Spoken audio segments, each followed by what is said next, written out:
amrin dzibalin, semua amal yang baik walam yubda bihamdillah, kalau tidak diawali dengan alhamdulillah fahuwa abtar, maka amal itu putus, tidak bisa dibawa sebagai bekal menghadap Allah Subhanahu wa taala. Kita tidak ingin i'tikaf kita, duduk kita di rumah Allah ini putus, tidak bernilai apa-apa. Oleh sebab itu maka kita awali dengan ucapan alhamdulillahi rabbil alamin. Majlis yang baik, majlis ilmu, majlis i'tikaf, bila tidak diisi dengan salawat, maka dia disebut sebagai majlis at-tanajifah, majlis bangkai, majlis berbau busuk.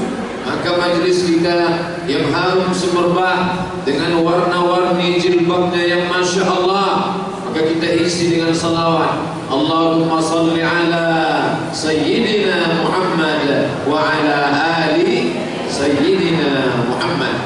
Laisa minna, tidak dianggap sebagai umatku, kata Nabi, man lam yarham saghirana, tidak sayang kepada yang muda, walam ya'rif syarafa kabirina, tidak hormat kepada yang tua, tidak sayang kepada yang kecil, tidak memuliakan yang layak dimuliakan, maka itu bukanlah umat Muhammad sallallahu alaihi wasallam. Alim ulama, cerdik pandai, tokoh masyarakat, yang besar tidak dibaula, yang kecil tidak disebut nama. Insyaallah kita semua hamba-hamba yang dimuliakan Allah Subhanahu wa taala. Amin ya rabbal alamin. Tajuk, tema, judul kita petang ini amat sangat sesuai. Di dalam ada siraman kalbu, di luar ada siraman jeruk. Hujan rahmat Allah turun, selama ini berkabut pandangan kita. Berapa bulan ini kita menjadi bangsawan, bangsa yang hidup di awan. Begitu bangun tidur melihat awan bergelombang yang sebetulnya adalah asap, tapi hari ini cerah, cerah, tenang, mata memandang jauh, hati lapang, tapi belum sempurna sebelum ada bersih diri, bersih hati, dan bersih lingkungan. Yang pertama bersih itu adalah diri. Ketika kita pertama berjumpa, pertama bertemu, yang bertatap adalah muka, wajah. Maka kata pepatah Melayu, datang nampak muka, pulang nampak punggung, nampak belakang. Yang pertama kali ketemu, yang dilihat adalah wajah. Ketika sampai, maka saya melihat wajah-wajah yang berseri-seri. Kenapa begitu? Wajahnya bersih. Mengapa wajah orang Islam itu bersih? Terkena air wudu berapa kali? Bangun tidur kena air wudu, waktu duha terkena air wudu, tergelincir matahari salat zuhur kembali kena air wudu, condong matahari salat asar kembali kena air wudu, tenggelam nanti matahari kembali terkena air wudu, menjelang malam sempurna gelap malam terkena air wudu, sebelum tidur malam salat witir terkena air wudu, bangun di tengah malam terkena air wudu. Itulah beda orang beriman dengan orang yang tak beriman. Yang tidak beriman, wajahnya cerah, wajahnya terang, fotonya ganteng, wajahnya cantik, tapi bukan karena bekas air wudu, tapi karena kepandaian Photoshop. Wajah putih, dari jauh terlihat bercahaya. Kenapa putih? Bedak kaili 3 inci. Wajah putih, tangan hitam. Tapi orang yang beriman, yatala'la minhu nurun, berkilau cahaya. Inilah yang sedang saya lihat sampai saya pun. Tapi ternyata tidak murni juga cahaya, karena lampu solarnya.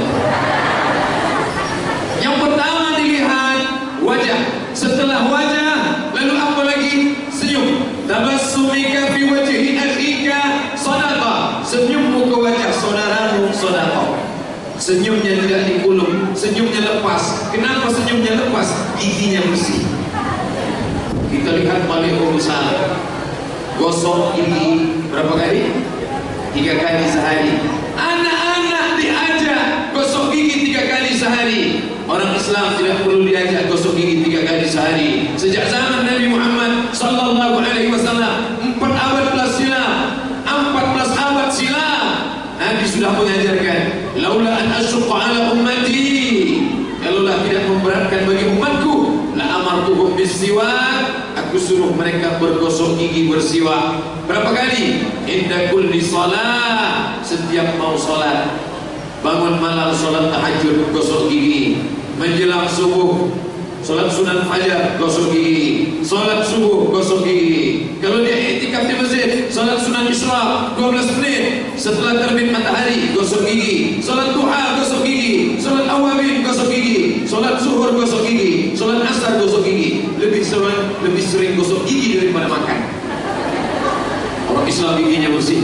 Jadi kalau ada orang Islam mengaku muslim tapi giginya kuning, maka ini orang yang tidak mengamalkan ajaran Islam. Mengajak orang Islam gosok gigi 3 kali sehari.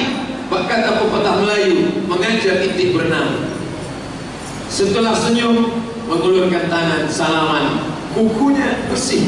Kenapa kukunya bersih? Dalam Islam diajarkan khamsun minal fitrah, 5 fitrah kesucian. Salah satu dari kesucian itu adalah qalmul azafir, memotong kuku. Makanya orang Islam kukunya bersih. Asfaraka, kukumu. Asfaraka, kukumu. Kenapa? Inna syaitana yaqulu ma qala minha. Setan duduk di kuku yang panjang. Makanya kalau ada perempuan, laki-laki kukunya panjang, maka dia sedang menyiapkan 5 seat untuk setan. Nah, zaman dulu anak-anak gadis Melayu malu kukunya hitam. Tapi sekarang dunia sudah terbalik. Saya lihat mahasiswi kukunya hitam. Loh, kok kukunya hitam? Ini kotor ya? Ini jorok ya? Pak Ustadz jadul, ketinggalan zaman. Ini gaya baru Pak Ustadz, anak funky.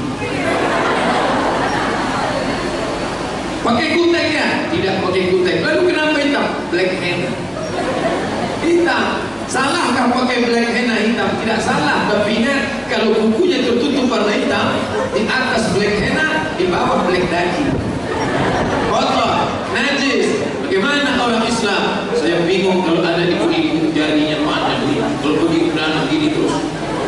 Sebelah kiri banyak. Gimana ceboknya?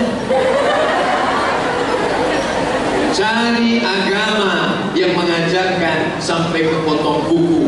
Yang lebih halus dari itu lagi, bukan hanya sekedar potong kuku. Islam mengajarkan nabtul ibti, nabtul ibti. Mohon maaf. Apa itu? Mencabut bulu ketiak. Kuku dipotong, bulu ketiak dicabut. Jangan dibalik. Jangan kuku dicabut, bulu ketiak dipotong. Kuku dipotong, bulu ketiak dicabut. Bulu ketiak dicabut, bukan dicukur. Kalau dicukur nanti tubuhnya kasar, jalannya begitu. Agama Islam tidak hanya mengajarkan orang sholat, tidak hanya mengajarkan orang puasa, tidak hanya mengajarkan baca Quran, tapi juga mengajarkan aspek kebersihan. Kebersihan wajah, kebersihan tangan, kebersihan kuku, kebersihan mulut, kebersihan gigi. Semuanya diajarkan. Maka bersih badan. Hari ini anak-anak kita diajarkan. Ibu masih ingat tidak ketika anaknya, Ma, tolong belikan besok gayung sama sabun. Untuk apa? Besok kami disuruh ibu guru bawa sabun dan bawa gayung ke sekolah. Kenapa? Hari cuci tangan sedunia. Hari cuci tangan sedunia. Anak-anak ramai-ramai, mari cuci tangan sedunia. Orang Islam tidak perlu diajarkan hari cuci tangan sedunia. Kenapa? Orang Islam sudah cuci tangan. Setiap mau wudu, cuci tangan. Setiap mau wudu, cuci tangan. Jangan masukkan tanganmu ke dalam bejana air, ember, mangkok, kolam. Jangan masukkan tanganmu ke dalam. Kenapa? Li'annahu la yadri aina batat yaduhu. Karena kamu tidak tahu tanganmu tadi malam nginap di hotel mana. Tangan tidak tahu nginap di mana. Mungkin mengandung najis. Kalau kena masuk ke air yang suci, maka air yang suci menjadi air mutan najis. Kotor, najis, tidak boleh dibawa wudu. Cuci tangan sebelum wudu. Kalau wudunya 5 kali cuci tangan. Jangan ajarkan anak hari cuci tangan sedunia.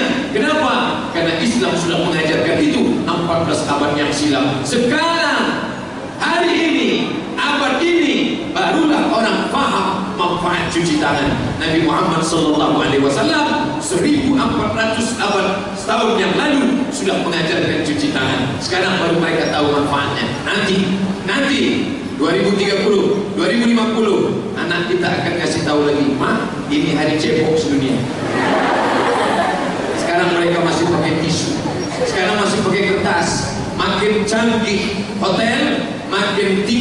datangnya makin tidak ada air. Islam mengajarkan suatu ketika Nabi SAW melewati suatu makam. Ketika Nabi melewati makam, maka Nabi mengambil pelepah korma, fasyaqahu ismain, dibelahnya menjadi dua. Kenapa pelepah korma dibelah menjadi dua?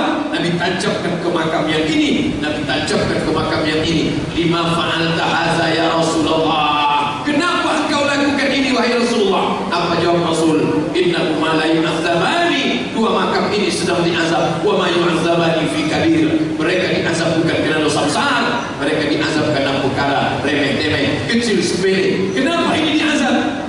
Yamshi bin namimah, gosip. Alhamdulillah, ibu-ibu sudah selamat semua dari gosip. Paling tidak pertama ini selamat dari infotainment karena hadir acara ini. Alhamdulillah. Yang satu lagi kenapa? Lam yastabri. Dalam satu riwayat disebut lam yastabzi, karena tidak cebok. Islam mengajarkan kebersihan diri. Agama lain maaf 1000 kali maaf. Selesai berhubungan intim, selesai. Yang mau pergi kerja diambil parfum. Islam tidak cukup, dia harus mandi wajib. Apalagi Pak Ustaz? Nanti kita lanjutkan pada segmen berikut. Terima kasih. Baik, sangat luar biasa.